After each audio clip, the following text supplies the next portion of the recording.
Aizie from Ezekiel Arlina High School. Let me help and guide you in this learning journey. Are you ready? Great! Before we start, make sure that you have your pen, paper, and self-learning module ready. I want you to watch a video clip of the conversation of Sarah and John. Victor Magtanggol was a lousy fantasy series. Why? Well, I just thought it was not good at all. I thought it was good because the actors were good looking. Are you serious? Whatever. Hey, wait! Did you listen to the conversation of Sarah and John? What were they arguing about? What do you think went wrong with their conversation? Confused? Fret not. Just keep on watching and I will teach you how to write an argumentative essay.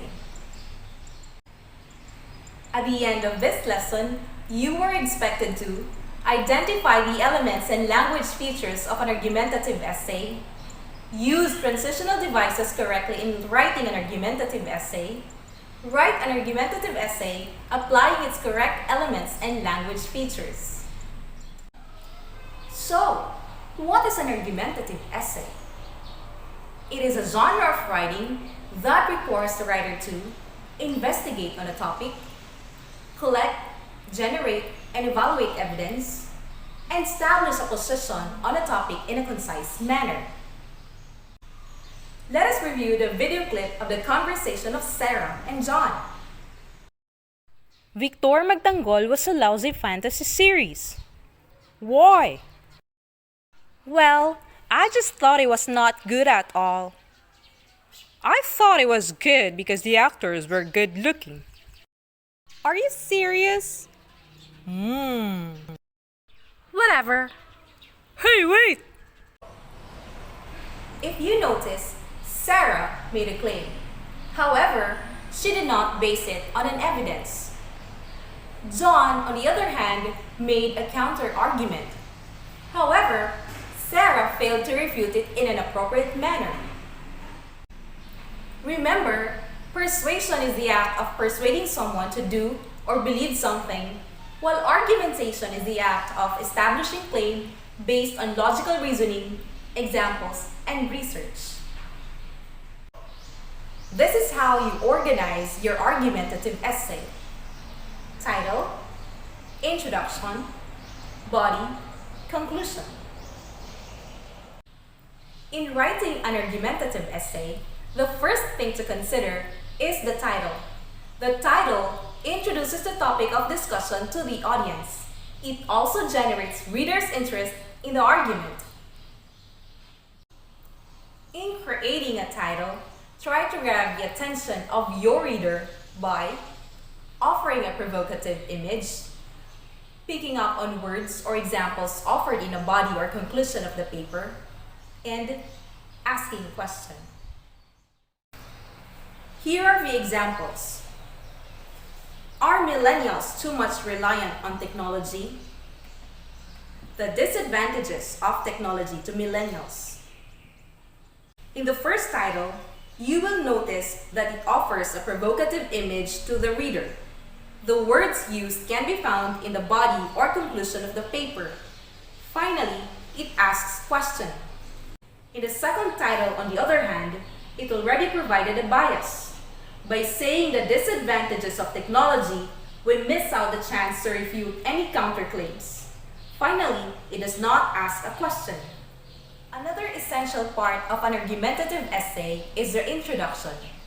It equates the readers with the topic and purpose of the paper. It contains the thesis statement or the one-sentence summary of your main point and claim. Lastly, it generates the audience interest in the topic. You may start your introduction in a form of a question, quotation, shocking statistics, personal anecdote, striking image, and example. For example, more than 9 in 10 millennials own smartphones compared with 90% of Gen Xers, 68% of baby boomers, and 40% of silent generation, according to a new analysis of SWS survey conducted in 2020.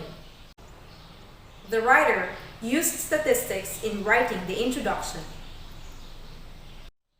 Now let's talk about the body paragraphs. The body paragraphs build upon the claims made in the introductory paragraph. It can be ordered in several ways depending upon the topic and purpose of your argument. It can be from general to specific information, most important to least important point, or weakest claim to strongest claim. Another important part of the body paragraph is the counter-argument.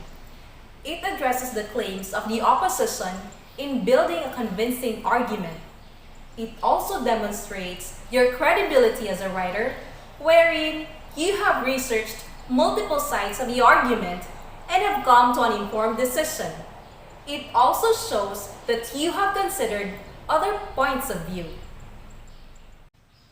In introducing counter-arguments, you can use transitional words such as although, though, even though, while it is true that, and some might argue. For example, while it is true that most millennials own smartphones, only 19% of them are smartphone-only internet users. That is, they own a smartphone but do not have a broadband at home. In refuting an argument, you can use transitional devices such as despite this, in spite of this, however, in fact, nevertheless, on the other hand, yet, nonetheless. For example, while it is true that most millennials own smartphones, only 19% of them are smartphone-only internet users. That is, they own smartphone but do not have a broadband at home. On the other hand, 25% of the Gen Xers are smartphone-only internet users. The last part of the argumentative essay is the conclusion. It restates the main point made in your paper. You may choose to reiterate the call to action or speculate on the future of your topic when needed. For example, these days, we see not only millennials but almost everyone use cellular phones on a daily basis. People use technology to engage themselves in social media such as Facebook, Twitter, and Instagram to connect with friends and relatives. Most people, young and old, like to handle things such as banking through the internet. Phone apps such as GCash and PayMaya are used for online purchases of food and other commodities. Through mobile phones, everyone can transact anytime and anywhere at their convenience. Internet allows us to get almost everything done, even in the comfort of our homes. Did you understand our lesson for today? Great! Now let's have a recap. What are the parts of an argumentative essay again? We have the title, introduction, body paragraphs, and conclusion. Now let us check if you understood the lesson. Please get a pen and paper and answer our short exercise. What do you call the part of an argumentative essay that contains the supporting facts or details? It is the act of establishing a claim based on logical reasoning, examples, and research. What do you call the part of an argumentative essay that addresses the claims of the opposition in building a convincing argument? What do you call the part of an argumentative essay that contains the thesis statement? Here are the answers. How did you fare in our exercise? Great! For your performance task, you are going to rewrite the conversation of Sarah and John, applying the elements and language features that you have learned today. Victor Magtanggol was a lousy fantasy series. Why? I thought it was not good at all. I thought it was good because the actors were good looking. Are you serious? Whatever. Hey, wait! Answers may vary, but here's a possible answer to your performance task. Victor Magtanggol was a lousy fantasy series. Why? The special effects were so bad. The monsters were obviously fake. I thought it was good because the actors were good looking. While it is true that the actors and actresses were good looking, the special effects were horrendous. The costumes were so unrealistic. I hope you learned something from our discussion today. I hope to see you again in our next lesson. To get notified of our new video lessons, don't forget to hit subscribe and the notification bell. Bye everyone! Thanks for watching!